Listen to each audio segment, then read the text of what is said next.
Hey, everybody. This is Dr. Mark Johnson coming in with your daily medicine. Um, as we like to do, weekly or bi weekly, depending on how our schedules pan out. Today, we're going to go over a very, very big, important, and fairly complex medical condition called high blood pressure, or the proper term, hypertension. Now, just a heads up for everybody. We're going to split this topic up into several episodes, just because it takes so much to really explain a lot of the ins and outs with that one word, hypertension, or just commonly called high blood pressure. Today, I just want to go over some statistics with you, the overall purpose of having a blood pressure, and then some theories on why it affects certain groups of people, namely African Americans, at a fairly high rate, and an alarming rate at that. So let's just jump into it. So, high blood pressure, hypertension. So what are we talking about here? So the concept that I threw out at y'all last episode about asthma, I brought up this one overarching topic, and this is prime example. This is the one disease that truly encompasses this thought process, the theory or the concept of flow. So all issues with medicine, anything that causes disease to the human body, to the human proper, is a disruption of flow. Okay, so flow means the movement of a substance within the body or around the body that needs to happen, and it needs to go into one direction, wherever it's supposed to go. Okay, and high blood pressure is a disruption of the flow of blood, or it's harder to bring blood to where it needs to go. Because remember, flow is the key to perfusion. Perfusion means blood getting into an organ and just going all throughout it and coming out of it. That is perfusion. This perfusion leads to diffusion with a D, diffusion, meaning chemicals and atoms and molecules being exchanged between the blood and whatever tissue, organ, whatever it is trying to exchange with. That's why you have those thin membranes that I was talking about before, so things can get through easy. Okay, so what does flow have to do with blood pressure? So make this real simple, guys. Every town in this country has a water tower. Have y'all never noticed that the big old metal towers usually have a round dome of them, and they're just filled with water at a very set pressurized rate. Okay, and that pressure provides movement of water throughout a community. That's why a lot of different townships, even if they're next to each other, has separate water towers, because they need to provide their own flow to their populace. So the pressure that comes from all that water just gets shot into a thin pipe relative to that big old top of the water tower. And every time you turn a nozzle, open up a fire hydrant, turn on your showers and bathtubs and stuff, all of a sudden that water just rushes out, because there's something behind it pushing forward to help it flow into your sink, your tub, whatever, into a garden if you got a water hose, things of that nature. That is what you need. You need pressure to accommodate the flow. And your body's no different. Okay, your body's no different.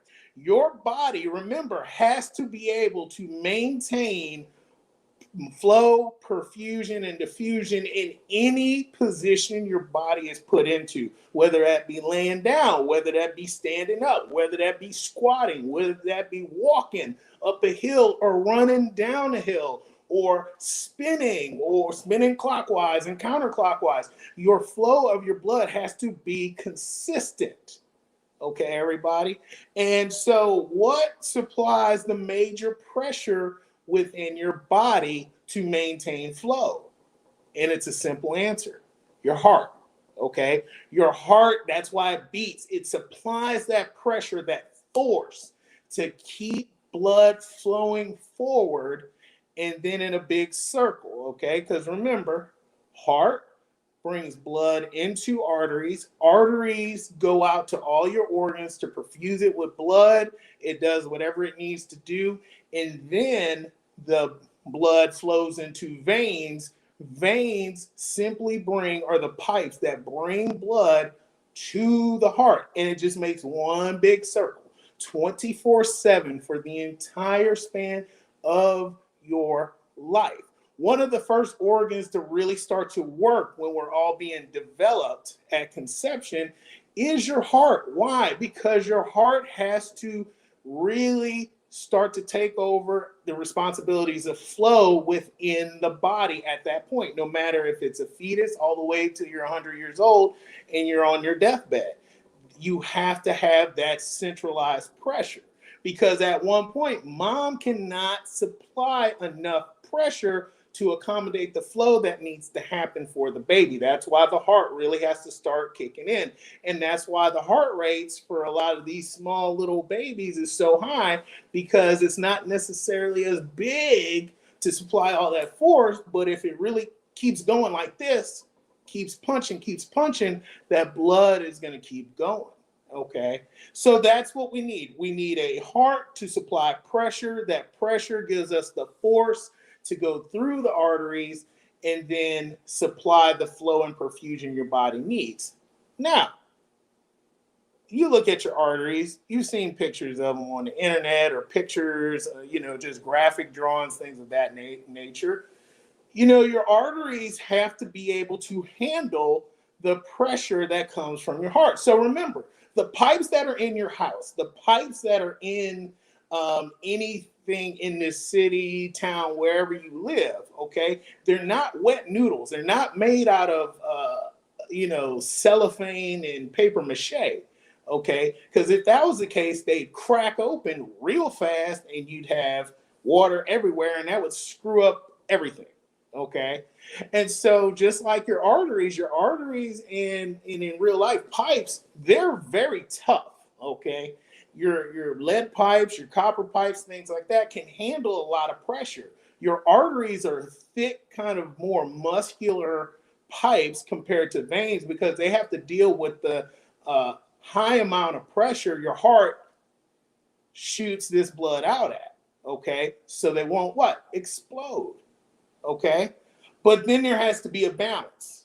Okay, so there's a pressure that your arteries exhibit or put out to maintain itself, plus there's a pressure your heart has to put out to make sure we have flow. Okay, and there's a balance. But all of a sudden, when that balance gets a little off and there's a little bit more pressure in your pipes, and your heart has to work harder to get that blood flowing through your system, that is what we term high blood pressure or hypertension. So yet again, the amount of pressure that is in your arteries gets to a point where it's getting higher and higher and higher, that will interrupt with flow. And that's what we call high blood pressure or hypertension. Okay. Now, to give you an idea of who this affects, okay, in this country, it affects everybody, okay? All ethnicities, all cultures, all people, all ages. There's little babies that have high blood pressure. There are people in their very late golden years with high blood pressure, and there's people in the center with high blood pressure. In this country, remember everybody, we have about 380 something million people just hanging out here, in the United States. In the United States, high blood pressure accounts for about 108 million people in this country. Okay, yours truly included, have high blood pressure. Okay, and that's a lot.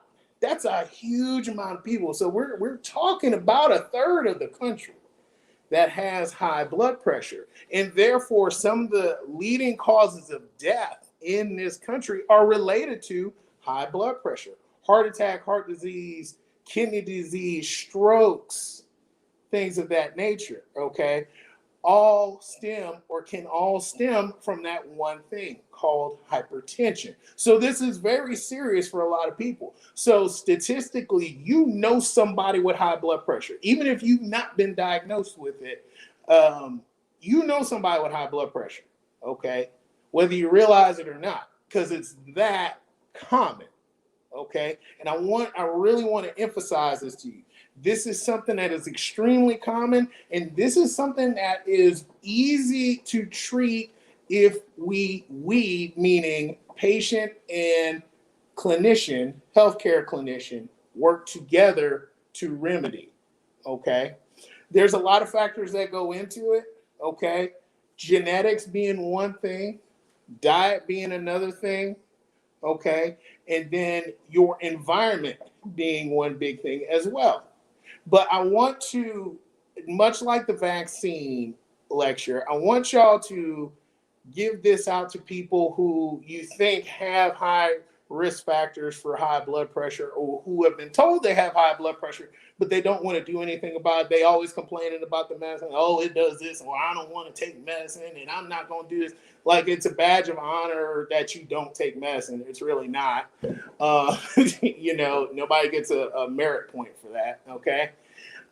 These are the people who need to hear this, because it's a lot of people who are kind of hard-headed about things like this, who don't want to face reality that their bodies are not perfect. Their bodies are fallible. We are made to be like that by design. And so therefore, these are things that you have to give all your mind. You just have to. Okay, I can't force you to do this. You either care about this or you don't. Or you care about your family member or you don't, okay? So as I go on, just remember, I'm speaking to you, the person who has been told that has high blood pressure, or you never go to the doctor, you don't know if you do or not, but you refuse to go to the doctor because you're scared, or you don't want to take medicine, or they just gonna put me on medicine because my pressure high. Well, we do it because we're trying to save your life. We're trying to save you a lot of trouble down the road, ladies and gentlemen. That's the name of the game. Blood pressure is a thing you cannot feel, okay? When's the last time you tried to dictate your own blood pressure?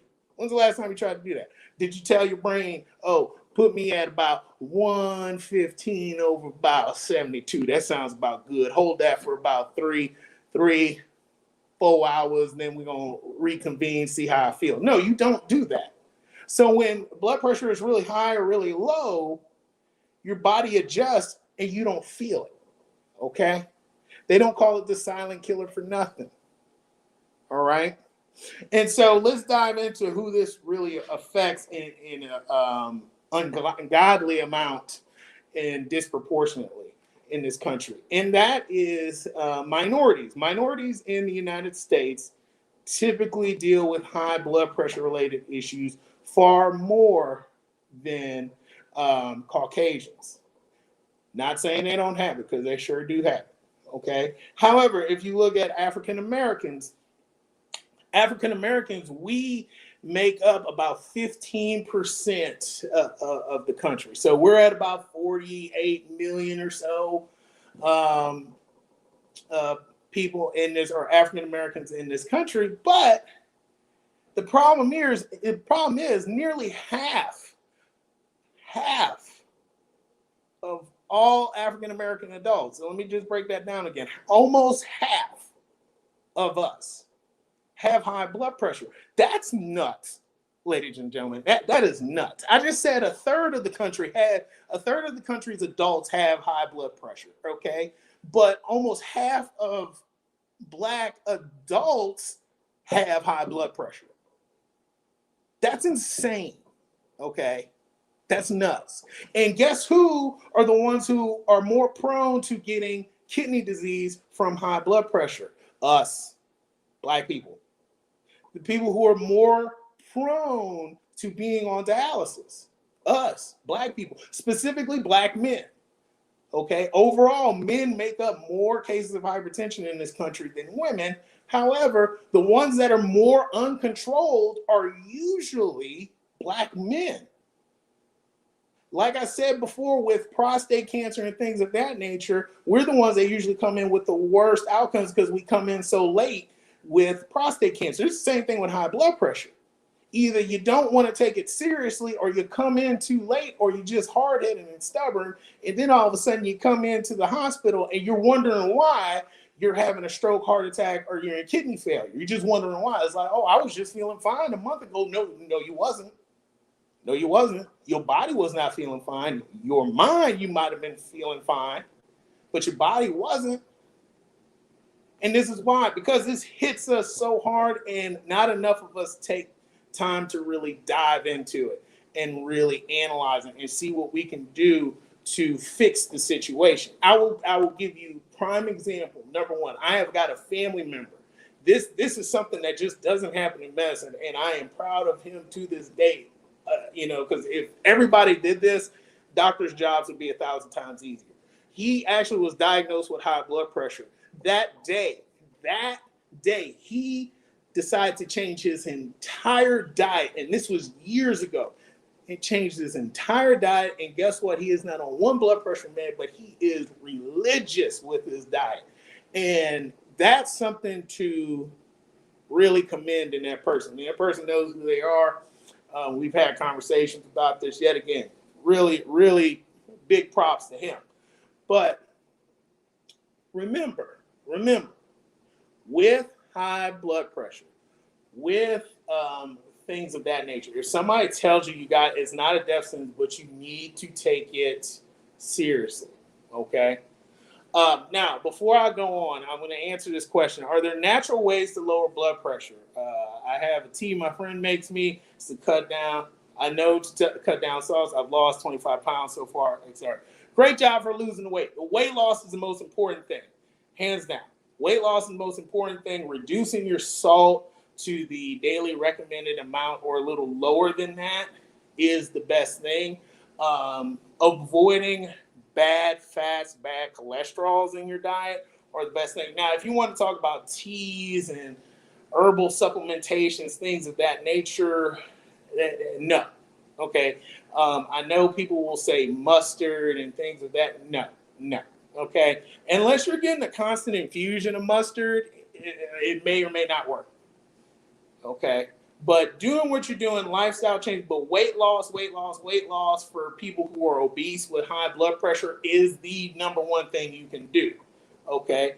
But in some cases, do you still have high blood pressure? Even if you control your salt and your weight and all that, you absolutely can. There are a lot of skinny people out there with great diets that still have high blood pressure. So there's no one catch-all blood pressure remedy from a natural standpoint. But if you always focus on your diet, it will minimize it and mitigate the actual effects of high blood pressure. So I hope that answers the question. But please keep it up with your lifestyle changes. That's fantastic. Congratulations on your weight loss. Keep it up. Okay. And so the next thing I want to get into more with African Americans with high blood pressure is a theorem there is that hasn't been totally proven, but hasn't been disproven as well. And it's called the slave blood pressure theory. Okay. So like I said, blood pressure is important to maintain flow of blood throughout the body. Okay. That is dependent on how much or how watery your blood is to a point, how salty it is to a point, okay? And then how much pressure is within your arteries to maintain blood flow throughout your body in any position possible. So if anybody doesn't know, okay, it takes approximately 6 months or so to get from West Africa to the Americas if you're talking about 15, 16, 1700s, boat rides, things of that nature. There is evidence that the slave traders in Africa, they've actually got portraits of it where they would grab certain slaves, potential slaves for the Americas, and they wanted to see how viable it was for them to actually be put in a boat and brought to the Americas. We were not seen as human beings. We were seen as animals and livestock. And so we were treated as such. And one way we were treated was thought of, okay, the way I prevent fungus from growing on raw meat that I've butchered from an animal across in a boat ride is to submerge it into salt. Salt sucks out the moisture of the meat, also is antiseptic and antifungal. So things cannot grow in a very high salt environment. Okay. And so what they thought was the slaves who had a good amount of salt retention could survive because they're preserving themselves for the harsh ride across the ocean. So there's pictures of slave traders licking the sweat off slaves to see if it was super salty. And that to them was a sign of this person retains a lot of salt. Okay, because their sweat is so salty, they're retaining a lot of salt, they're holding on to it. So we can just give them a little water here and there, a morsel of food here and there, and call it a day. And so a lot of slaves died on the boat ride to America through vomiting, dehydration from diarrhea, malnourishment, dehydration, etc. Well, if your natural blood pressure, because your artery is just a little stiffer naturally, and you just hold on to a little bit more salt, so your blood pressure is just a little bit higher naturally, right? Say it hangs out in the 160, 170. You know, people say, oh, I'm like in a stroke range, right? Well, if I'm really dehydrated and malnourished, my blood pressure actually may be normal because I'm so dehydrated. But because of my natural mechanisms, because I naturally have high blood pressure, I'm still able to maintain flow and my body can adjust and I can survive the trip. And that is who survives in America. So therefore, the person who survives in America, who naturally has a higher blood pressure, guess who reproduces in America? Guess what slave is bred to survive harsh regions, especially in the deep South, meaning Louisiana, Alabama, and Mississippi, where you grow labor-intensive crops. Labor-intensive crops like cotton. Tobacco on the East Coast is not as labor-intensive, so you don't need real athletic studs out there doing it, going hard at it, because it's not that big a deal. But when you have sugarcane, cotton, and lavender on the Gulf Coast, that need to be in very hot, humid areas and need a lot of tending to as a crop, I need somebody that can survive without a lot of resources, because food and water come at a premium in the colonial days. So the last thing I need is to spend so much money and giving so much resources to feed the human chattel called the American slave. So if I can maintain my blood pressure at a relatively normal level and still survive without much, man, that's the slave that survives. That's the slave that reproduces. Those are the genes that go on to modern day. Well, now that's not the situation right now. Now that's not the area we live in, okay, in the time we live in. I can get water at will. I can get salt at a ridiculous amount of volume. But yet again, my DNA still thinks we're in the 1700s. All of a sudden, I'm going to hold on to every bit of salt I've got. I'm going to hold on to all that water. All that is going to increase the blood pressure, on top of the fact that my body may be naturally inclined to set my natural blood pressure to a higher level than, say, somebody who is of a different genetic pool. Well, now, my blood pressure that would be considered high now may have been normal back in 1776 because I'm not being fed, I'm not drinking readily, okay? You know, I usually, y'all see me with this, you know, some type of cup. I usually have like 32 ounces of water. Do you realize this right here is liquid gold? Okay. Not too long ago. Okay. Like 100 years and some change ago. This was gold. Okay. The fact that I can get a gallon of water like that is incredible compared to where our ancestors came from. And so now we've got these what we call survivor genes. And now the descendants of said slaves that make up the majority of what we consider the African American culture in America has a lot of those survivor genes. And man, a lot of us have high blood pressure. A lot of us have kidney disease. A lot of us have heart disease. And especially the men. The men have a hell of a go with high blood pressure, you know, me included.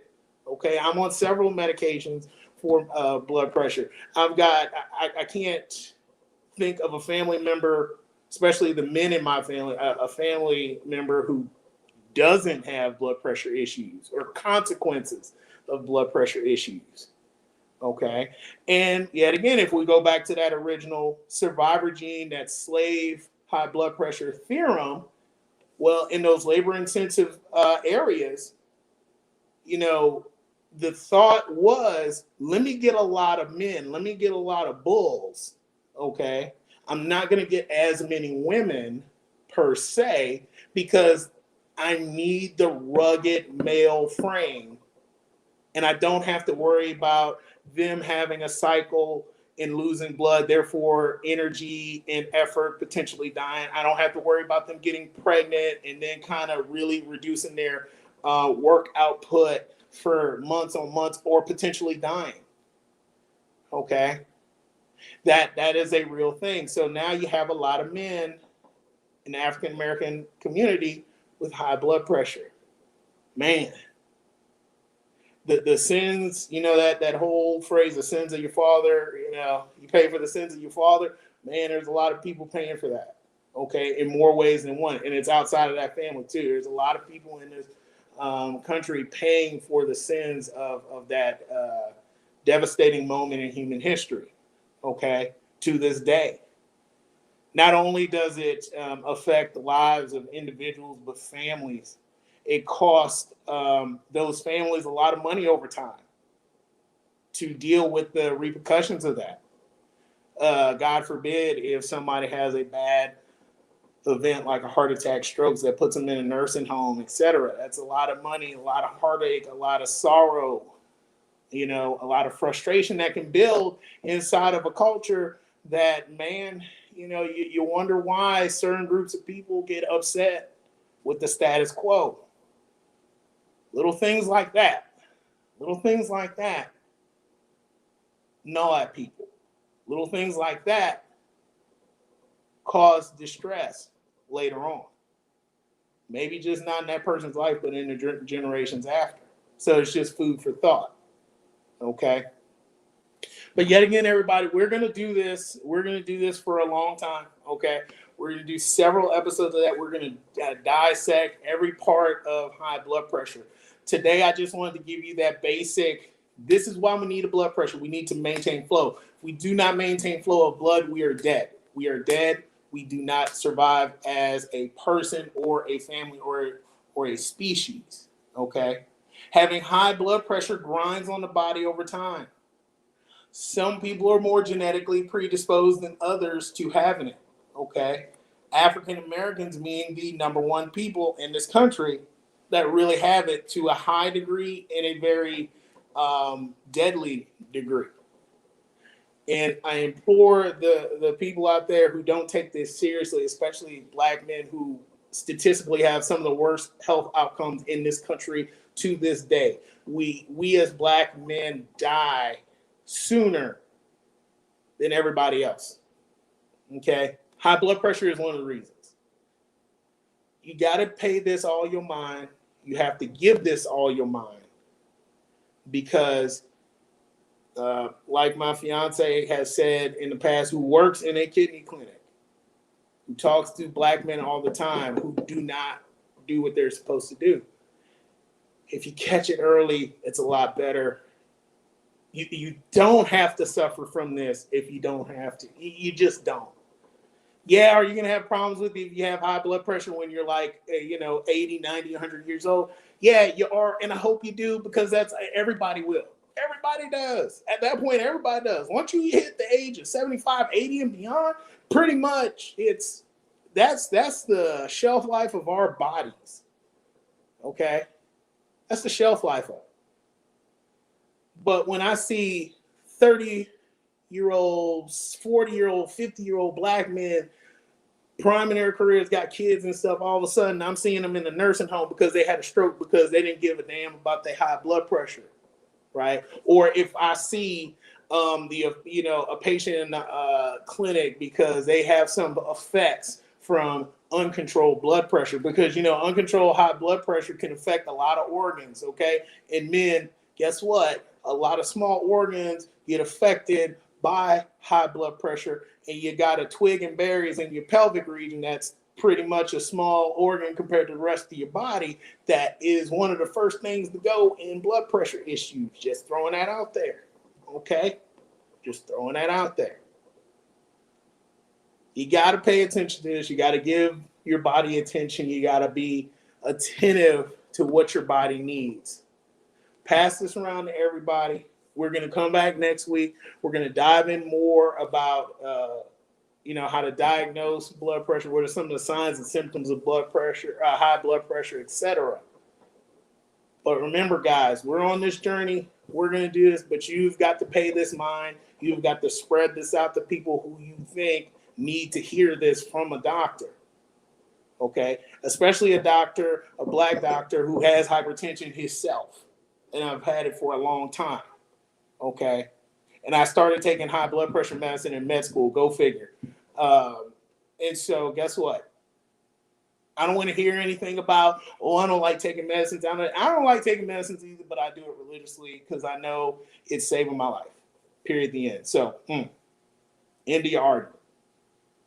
So I will see y'all next week. Okay?